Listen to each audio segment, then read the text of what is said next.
how to fix Minecraft crash problem easy and quick. Hello guys, in today's video I'm gonna show you how to fix Minecraft crash problem. First, all you need to do just open settings, and now once you're here, just go to apps, type here Xbox bar,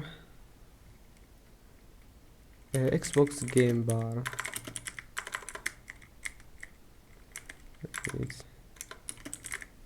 And then just click on it and click advanced options,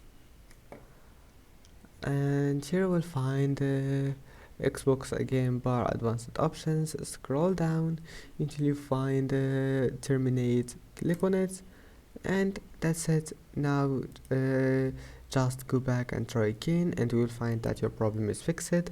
And that's it for this video. If you like this video, don't forget to like and don't forget to subscribe, and see you in the next video.